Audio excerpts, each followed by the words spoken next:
ರೆಡಿನಾ? ನಮಸ್ಕಾರ. ಈಗ ಪತ್ರಿಕಾಗೋಷ್ಠಿ ಕರೆದಿರೋ ಉದ್ದೇಶ ಏನು ಅಂತಂದರೆ, 3 ದಿನಗಳಿಂದ ಇದೇ ವೀರೇಶ್ ಚಿತ್ರಮಂದಿರದಲ್ಲಿ ಕುಲದಲ್ಲಿ ಕೀಳ್ಯಾವುದೋ ಚಿತ್ರದ ಪ್ರಮೋಷನ್ ಪತ್ರಿಕಾಗೋಷ್ಠಿ ನಡೆಯಿತು 29ನೇ ತಾರೀಕು ಸಂಜೆ. ಆಗ ಚಿತ್ರದ ನಾಯಕ ನಟ ಯಾವುದೋ ಒಂದು ಕೇಸಲ್ಲಿ ಅರೆಸ್ಟ್ ಆಗಿ ಮತ್ತು ಕೆಲವು ನಮ್ಮ ಸೀನಿಯರ್ ನಟರುಗಳ ಬಗ್ಗೆ ಅವಹೇಳನಕಾರಿಯಾಗಿ ಮಾತಾಡಿರೋದೆಲ್ಲ ವೈರಲ್ ಆಗಿದ್ದರಿಂದ ನಾವು ಅಮಾಯಕವಾದಂಥ ನಿರ್ಮಾಪಕ ಹೊಸಬರ ಮೇಲೆ ಹಣ ಹೂಡಿ ಹಲವು ಕೋಟಿಗಳನ್ನ ಇನ್ವೆಸ್ಟ್ ಮಾಡಿರುವಂಥ ನಿರ್ಮಾಪಕ ಬೀದಿಗೆ ಬರಬಾರ್ದು ಅನ್ನೋ ಒಂದೇ ಉದ್ದೇಶದಿಂದ ಎಷ್ಟೇ ಕೆಲಸ ಕಾರ್ಯ ಇದ್ದರೂ ನನಗೆ ಆರೋಗ್ಯ ಸರಿ ಇಲ್ಲದೆ ಇದ್ರೂ ನಾನು ಅವತ್ತು ಬಂದು ಪತ್ರಿಕಾಗೋಷ್ಠಿಗೆ ಬಂದಿದ್ದೆ. ತಡ ಆಯಿತು. ತಡ ಆದಮೇಲೆ ನನಗೆ ಮೈಕ್ ಕೊಟ್ಟರು. ಆಗ ಯಾರೋ ಒಬ್ಬರು ರಿಪೋರ್ಟರ್ ಕೇಳಿದ್ರು, ಚಿತ್ರತಂಡದಿಂದ ಈ ಥರ ಒಂದು ಘಟನೆ ನಡೆದಿದೆ ಅಂತ. ನಾನು ಆವಾಗ ಆ ಪ್ರಶ್ನೆ ವಾಪಸ್ ತೊಗೊಳ್ಳಿ, ಚಿತ್ರತಂಡದಿಂದ ನಡೆದಿಲ್ಲ, ಇದು ಒಬ್ಬರು ಕಲಾವಿದ ಮಾಡ್ಕೊಂಡಿರೋಂಥ ಎಡವಟ್ಟು ಅಂತ ಹೇಳಿ ಒಂದು ಗಾದೆ ಮಾತನ್ನು ಬಳಸಿದ್ದೀನಿ. ಮತ್ತೆ ಅದನ್ನು ಇಲ್ಲಿ ರಿಪೀಟ್ ಮಾಡೋ ಉದ್ದೇಶ ಇಲ್ಲ ನನಗೆ. ಅದು ರಾತ್ರಿ ಸುಮಾರು 11-11:30 ಅದು ಟೆಲಿಕಾಸ್ಟ್ ಆಗಿದೆ ಪವರ್ ಟಿವಿನಲ್ಲಿ. ಅದು ನನ್ನ ಅರಿವಿಗೆ ಬಂತು. ಆಗ ನನ್ನ ಫೋನ್ ಆಫ್ ಆಗಿತ್ತು. ನಾವು ಇನ್ನೂ ಬರೀ ಪ್ರಮೋಷನಲ್ಲಿ ಇದ್ವಿ ಅವಾಗ. ಸೊ ಬೆಳಗಾಗಿ ಎದ್ದಿದ ತಕ್ಷಣ ಒಂದು ಸಂಘ ಸಂಸ್ಥೆಗಳಿಂದ ಆ ಸಮಾಜದ ಕೆಲವು ಲೀಡರ್ಗಳು ಫೋನ್ ಮಾಡಿದ್ರು. ನನ್ನ ಅರಿವು ಬಂತು, ಸರ್ ಈಗ ಇಮ್ಮಿಡಿಯೇಟ್ ವಿಡಿಯೋ ಮಾಡ್ತಾಯಿದ್ದೀನಿ, ನಾನು ಕ್ಷಮೆ ಕೇಳ್ತಾ ಇದ್ದೀನಿ ಅಂತ ಪ್ರತಿಯೊಬ್ಬರ ಹತ್ರ ಒಂದು 8-10 ಜನದ ಹತ್ರ ಕ್ಷಮೆ ಕೇಳಿ ಅವರ ನಂಬರ್ಗಳಿಗೆ ನಾನು ವಿಡಿಯೋ ಮಾಡಿ 29 ನಡೀತು. 30ನೇ ತಾರೀಕು ಬೆಳಗ್ಗೆ 9 ಗಂಟೆಗೆಲ್ಲ ವಿಡಿಯೋನಲ್ಲಿ ಚಿತ್ರಲೋಕ.com ಬಂತು. ನನ್ನ ಫೇಸ್ಬುಕ್ ಪರ್ಸ್ನಲ್ಲಾಗಿ ಹಾಕಿದೆ, ನನ್ನ ಪರ್ಸ್ನಲ್ ವಿಡಿಯೋ ಯೂಟ್ಯೂಬ್ ಚಾನಲ್ಗೆ ಹಾಕಿದೆ, ಮತ್ತು ನಮ್ಮ ಸಿನಿಮಾಗೆ ಸಂಬಂಧಪಟ್ಟಂಥ ಎಲ್ಲ ಗ್ರೂಪ್ಗಳಿಗೂ ಆ ವಿಡಿಯೋನ ನಾನು ಭಾರಿ ಕ್ಷಮಾಪಣೆ ಕೇಳಿರುವಂಥ ವಿಡಿಯೋನ ಹಾಕಿದ್ದೀನಿ.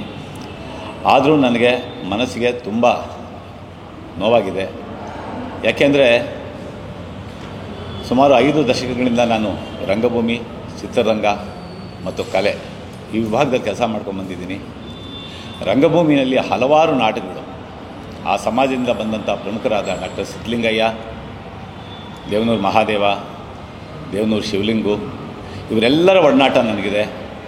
ಹಿರಿಯ ಅಧಿಕಾರಿಗಳಾದ ಸುಭಾಷ್ ಭರಣಿ, ಮಾಲಗಿತ್ತಿ ಸಾಹೇಬ್, ಬಸವರಾಜ ಮಾಲಗಿತ್ತಿ ಸಾಹೇಬರು, ಮತ್ತು ದಿವಂಗತ ಶಿವರಾಮ್ ಅವರು, ಹೀಗೆ ಹಲವು ಆ ಸಮಾಜದ ಹಿತಚಿಂತಕರು ಮತ್ತು ಗಣ್ಯರು, ಬರಹಗಾರರು, ಲೇಖಕರು ಮತ್ತು ಅಧಿಕಾರಿಗಳು ಎಲ್ಲರ ಒಡನಾಟ ನನಗಿದೆ. ಎಷ್ಟೋ ಜನಗಳ ಜೊತೆ ಒಂದೇ ತಟ್ಟೆನಲ್ಲಿ ಊಟ ಮಾಡಿದ್ದೀನಿ.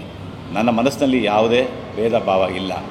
ಅದಕ್ಕೋಸ್ಕರ ಮತ್ತು ಮೊನ್ನೆ ನಡೆದಂಥ ಪತ್ರಿಕಾಗೋಷ್ಠಿಯ ಜಾಗದಲ್ಲೇ ಅವತ್ತಿದ್ದರು ನಮ್ಮ ಡೈರೆಕ್ಟರ್ ರಾಮನಾರಾಯಣ್ ಇದ್ದರು, ನಮ್ಮ ಪ್ರೊಡ್ಯೂಸರು ಸಂತೋಷ್ ಇದ್ದರು. ಅವರ ಸಮ್ಮುಖದಲ್ಲೇ ನಮ್ಮ ಇದರ ಸಲುವಾಗಿ ವಾಣಿಜ್ಯ ಮಂಡಳಿಗೆ ಹೋಗಿ ಪ್ರತಿಭಟನೆ ನಡೆದಿದೆ. ಅಲ್ಲಿಗೆ ಲೆಟರ್ ಕೊಟ್ಟಿದ್ದಾರೆ ಆ್ಯಕ್ಷನ್ ತೊಗೋಬೇಕು ಅಂತ. ಅದಕ್ಕೆ ಅದೇ ಜಾಗದಲ್ಲಿ ಒಂದು ಪತ್ರಿಕಾಗೋಷ್ಠಿ ಮಾಡೋಣ, ಇದೇ ಜಾಗದಲ್ಲಿ ಪತ್ರಿಕಾಗೋಷ್ಠಿ ನಡೆದಿದ್ದು, ಇಲ್ಲೇ ಮಾಡೋಣ ಅಂತಂತೂ ನಿಮ್ಮನ್ನು ಕರೆದಿದ್ದೀನಿ ಇವತ್ತು. ಹಿಂದೆ ನಮಗೆ ನಾನು ಗುರುಗಳೇ ಅಂತ ಮೇಷ್ಟ್ರೆ ಅಂತ ಕರಿತಿದ್ದೆ.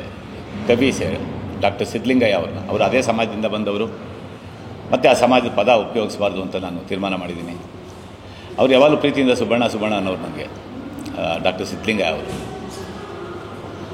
ಸುಬ್ಬಣ್ಣ ತಪ್ಪು ಮಾಡಿದ್ರೆ ಸಣ್ಣವನಾಗೋದಿಲ್ಲ, ಮಾಡಿದ ತಪ್ಪನ್ನು ತಿದ್ಕೊಳ್ದೇ ಇದ್ದರೆ ಸಣ್ಣವನಾಗ್ತಾನೆ ಅಂತ. ನನ್ನ ತಪ್ಪು ಅರಿವಿಗೆ ಬಂದು ನನಗೆ ಗೊತ್ತಿಲ್ಲದೆ ಮಾತಿನ ಬರದಲ್ಲಿ ನಿರ್ಮಾಪಕನ ಉಳಿಸ್ಕೋಬೇಕು ಅಂತ ಮಾತಾಡಿದ ಆವೇಶದಲ್ಲಿ ನಾನು ಒಂದು ಪದ ಬಳಸಿದ್ದಕ್ಕೆ ಆ ತಪ್ಪನ್ನು ಅರಿತುಕೊಂಡು ಆಗಲೇ ಮಾರನೇ ದಿನ ಬೆಳಗ್ಗೆ ನಾನು ಕ್ಷಮೆ ಆಲ್ರೆಡಿ ಕೇಳಿದ್ದೀನಿ. ಮತ್ತು ನಾನು ನಟಿಸಿದಂಥ ರಂಗಭೂಮಿಯ ಪಾತ್ರಗಳಿರ್ಬೋದು, ಸಿನಿಮಾದ ಪಾತ್ರಗಳಿರ್ಬೋದು, ಎಲ್ಲವೂ ಅದೇ ವರ್ಗಕ್ಕೆ ಹೆಚ್ಚಿನ ಪಾತ್ರಗಳು, ನನಗೆ ಹೆಸರು ತಂದುಕೊಟ್ಟಂಥ ಪಾತ್ರಗಳು ಆ ಸಮಾಜದಿಂದ ಪ್ರತಿಬಿಂಬಿಸುವಂತಹ ಪಾತ್ರಗಳೇ. ಅದೇ ರೀತಿಯ ಒಂದು ಪಾತ್ರ ಈಗ ನಾನು ಕುಲದಲ್ಲಿ ಕೀಳಾವುದೋ ಚಿತ್ರದಲ್ಲೂ ಮಾಡಿದ್ದೀನಿ. ಅದ್ಭುತವಾದ ಒಂದು ಪ್ರತಿಕ್ರಿಯೆ ಬಂದಿದೆ. ನಿಮ್ಮ ಮನಸ್ಸುಗಳಿಗೆ ನೋವಾಗಿದೆ. ಅದೇ ರೀತಿ ನನಗೂ ಆಘಾತ ಆಗಿದೆ. 3 ದಿನದಿಂದ ನಾನು ಸರಿಯಾಗಿ ನಿದ್ದೆ ಮಾಡಿಲ್ಲ. ಭಾಳ ಹಿರಿಯರು, ಸಂಘ ಸಂಸ್ಥೆಯ ಮುಖಂಡರು ನನ್ನ ಮಾತನ್ನ ತೊಗೊಂಡಿದ್ದಾರೆ, ವಿಡಿಯೋ ಮಾಡಿ ಹಾಕಿ ಅಂತ ಹೇಳಿದ್ದಾರೆ. ಆದ್ರೂ ಕೆಲವರು ಪದೇ ಫೋನ್ ಮಾಡ್ತಾಯಿದ್ದಾರೆ. ಹೀಗಾಗಿ ನಾನು ಯಾರಿಗೂ ಫೋನ್ಗೆ ಸಿಗ್ತಾ ಇಲ್ಲ. ಆದರೂ ತಪ್ಪಿಸ್ಕೋಬೋದು, ನಾವು ಸಮಾಜದಲ್ಲಿ ಬದುಕಬೇಕು. ಅದಕ್ಕೋಸ್ಕರ ನಾನು ಪತ್ರಿಕಾಗೋಷ್ಠಿ ಕರೆದು ನನ್ನ ತಪ್ಪನ್ನು ನಿಮ್ಮ ಸಮಾಜದ ಎದುರಿಗೆ ಒಪ್ಕೊಳ್ತಾ ಇದ್ದೀನಿ. ಯಾಕೆಂದರೆ ನನಗೆ ವಾಣಿಜ್ಯ ಮಂಡಳಿಯವರು ಪತ್ರ ಬರೆದಿದ್ದಾರೆ. ಅದೇ ಹೇಳಿದೆ, ನಮ್ಮ ಮಾಜಿ ಅಧ್ಯಕ್ಷರು ಕೆ ವಿ ಚಂದ್ರಶೇಖರ್ ಇದ್ದಾರೆ, ಈ ಚಿತ್ರಮಂದಿರದ ಮಾಲೀಕರು. ಸೊ ಎಲ್ಲರ ಯಾರನ್ನೂ ಕೇಳದೆ ನಾನು ತಪ್ಪು ಒಪ್ಕೊಂಡಿದ್ದೀನಿ. ತಪ್ಪು ಮಾಡಿದೊಂದು ತಪ್ಪೇ, ಅದು ಗೊತ್ತಿದ್ದು ತಪ್ಪು ಮಾಡ್ತೀವೋ ಗೊತ್ತಿಲ್ಲದೆ ತಪ್ಪು ಮಾಡ್ತೀವೋ ತಪ್ಪೇ. ಮತ್ತೊಮ್ಮೆ ನೊಂದಿರುವ ಮನಸ್ಸುಗಳ ಪಾದಕ್ಕೆ ನಮಸ್ಕರಿಸುತ್ತಾ ಈ ಪ್ರಕರಣನ ಇಲ್ಲೇ ಬಿಟ್ಬಿಡಿ. ಯಾಕೆಂದರೆ ನಾನು ನಿಮ್ಮ ಜೊತೆ ಬೆಳೆದವನು, ನಾನು ಹಿರಿಯ, ವಯಸ್ಸಾಗ್ತಾಯಿದೆ, ಮನಸ್ಸಿಗೆ ನೋವು ಮಾಡಬೇಡಿ ಅಷ್ಟೇ. ನಾನು ಕೇಳ್ಕೊಡೋದು ಯಾವುದೇ ಉದ್ದೇಶ ಇಲ್ಲ ಮಾತಾಡೋದಕ್ಕೆ. ಕೆಲವು 3 ದಿನದಿಂದ ನನಗೆ ಆಗಿರೋ ಹಿಂಸೆ ನನಗೆ ಗೊತ್ತು.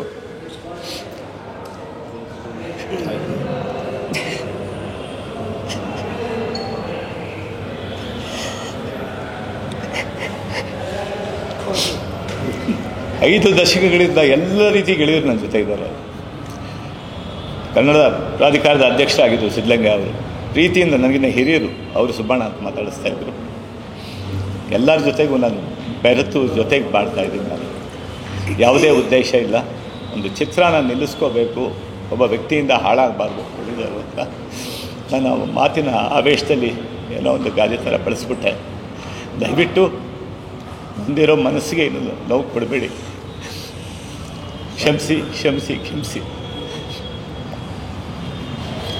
ಇದು ಯಾವುದೇ ಕೂಟಾಟಿಕೆ ಅಲ್ಲ, ನನ್ನ ಮನದಾಳದಿಂದ ಬಂದಿರೋ ಮಾತುಗಳು ಅಷ್ಟೇ. ಹಿರಿಯರು ಯಾರಾದ್ರು ಮಾತಾಡಿದ್ರೆ ಮಾತಾಡಲಿ. ಬೇಡ ಯಾರು ಮಾತಾಡೋದು.